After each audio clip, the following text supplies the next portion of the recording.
അജിത് പവാറിന്റെ വിമാനം അപകടത്തിൽപ്പെട്ടു എന്നാണ് വാർത്ത. ബാരാമതിയിൽ ലാൻഡ് ചെയ്യുന്നതിനിടെ വിമാനം തകർന്നു വീഴുമെന്ന് റിപ്പോർട്ട് വരുന്നു. മുംബൈയിൽ നിന്ന് ശ്രീനാഥ് ചന്ദ്രൻ തത്സമയ വിവരങ്ങളുമായി ചേരുകയാണ്. ശ്രീനാഥ് ചന്ദ്രൻ, എന്താ സംഭവിച്ചത്? മഹാരാഷ്ട്ര ഉപമുഖ്യമന്ത്രിയാണ് അജിത് പവാർ എന്ന് നമുക്കറിയാമല്ലോ, പറയൂ. എസ്.കെ. ഞെട്ടിക്കുന്ന വിവരങ്ങളാണ് ഇപ്പോൾ പുറത്തു വരുന്നത്. ബാരാമതി എന്നത് അദ്ദേഹത്തിന്റെ തട്ടകമാണ്. അവിടെ നിന്നാണ് അദ്ദേഹം വിജയിച്ച് വന്നിട്ടുമുള്ളത്. ആ ബാരാമതിയിൽ അദ്ദേഹത്തിന്റെ സ്വദേശത്തേക്ക് അദ്ദേഹം ഇന്ന് രാവിലെ എത്തിയതായിരുന്നു. അപ്പോൾ വിമാനം ലാൻഡ് ചെയ്യുന്നതിനിടെ പ്രശ്നങ്ങളുണ്ടായി, അത് ക്രാഷ് ചെയ്തു, തകർന്നു എന്ന വിവരങ്ങളാണ് ഇപ്പോൾ വരുന്നത്. അതുമായി ബന്ധപ്പെട്ട ദൃശ്യങ്ങളും വിവരങ്ങളും ഇതുവരെ ലഭ്യമായിട്ടില്ല. ഏതായാലും അജിത് പവാർ സഞ്ചരിച്ച വിമാനം അതൊരു ചാർട്ടേഡ് വിമാനമാണ് എന്നതാണ് മനസ്സിലാക്കുന്നത്. അദ്ദേഹത്തിന്റെ ഒപ്പം ഉണ്ടാവാറുള്ള ഉദ്യോഗസ്ഥർ കൂടി ഉണ്ടായിരുന്നു എന്നത് അറിയുന്നുണ്ട്.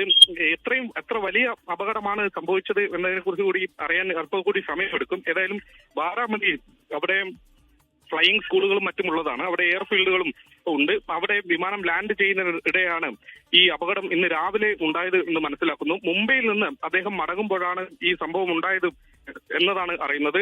രാത്രി അദ്ദേഹം മുംബൈയിൽ ഉണ്ടായിരുന്നു എന്നതാണ് ഏറ്റവും ഒടുവിൽ അറിയാൻ വേണ്ടി കഴിഞ്ഞത്. അതിന് ശേഷം അദ്ദേഹം ബാരാമതിയിലേക്ക് മടങ്ങുമ്പോഴാണ് ഇങ്ങനെയൊരു അപകടം ഉണ്ടായത് എന്ന് അറിയുന്നു. വിമാനം എത്രത്തോളം വലിയ അപകടത്തിൽപ്പെട്ടു എന്നത് അറിയേണ്ടിയിരിക്കുന്നു. ഒരു ക്രാഷ് ലാൻഡിംഗ് ആണോ അല്ല വിമാനം പൂർണ്ണമായി തകർന്നു എന്ന അടക്കമുള്ള വിവരങ്ങളിൽ കുറച്ച് വ്യക്തത വരേണ്ടതുണ്ട്. പ്രാഥമികമായി ഇപ്പോൾ അവിടുത്തെ പ്രാദേശിക മാധ്യമങ്ങളാണ് ആദ്യം ഈ വിവരങ്ങൾ റിപ്പോർട്ട് ചെയ്തു വന്നത്. അതിൽ വിമാനം ക്രാഷ് ചെയ്തു എന്നതാണ് നമുക്ക് അറിയാൻ കഴിയുന്നത്. മഹാരാഷ്ട്ര ഉപമുഖ്യമന്ത്രിയാണ്. NCP പുലർന്നപ്പോൾ NCP ഔദ്യോഗിക വിഭാഗം അജിത് പവാറിന്റെ ഒപ്പമാണ് ഇപ്പോൾ ഉള്ളത്. പാർട്ടിയുടെ പേരും ചിഹ്നവും ഒക്കെ അജിത് പവാറിനൊപ്പമാണ്.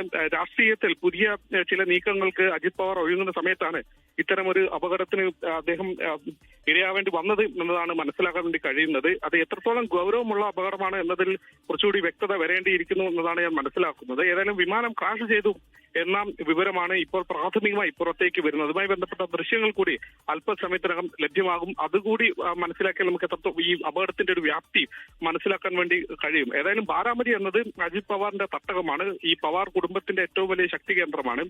അവിടെ എയർ സ്ട്രിപ്പുകളുണ്ട്. സ്വകാര്യ വിമാനങ്ങൾ ലാൻഡ് ചെയ്യുന്ന ഇടങ്ങളുണ്ട്. നമ്മൾ തെരഞ്ഞെടുപ്പ് കാലത്തൊക്കെ അജിത് പവാർ അവിടെ വന്നിറങ്ങുന്നത് നമ്മൾ കണ്ടിട്ടുമുണ്ട്. അപ്പോൾ അങ്ങനെ ഒരു ഇടത്ത് വിമാനം ലാൻഡ് ചെയ്യുന്നതിനിടെയാണ് ഇങ്ങനെയൊരു അപകടം ഉണ്ടായിരിക്കുന്നത് എന്ന് മനസ്സിലാക്കുന്നു. ഏതായാലും കൂടുതൽ വിവരങ്ങളൊക്കെ ഇതുമായി ബന്ധപ്പെട്ട് വരേണ്ടിയിരിക്കുന്നു. മഹാരാഷ്ട്ര ഉപമുഖ്യമന്ത്രിയാണ്. NCPയുടെ ഔദ്യോഗിക വിഭാഗം അദ്ദേഹത്തോടൊപ്പമാണ്. ശരത് പവാറുമായി ചേർന്നുകൊണ്ട് NCPയുടെ ലയനമടക്കം ചർച്ചയാകുന്ന ഒരു സമയത്താണ് ഇങ്ങനെയൊരു അപകടം ഇപ്പോൾ സംഭവിച്ചിരിക്കുന്നത്.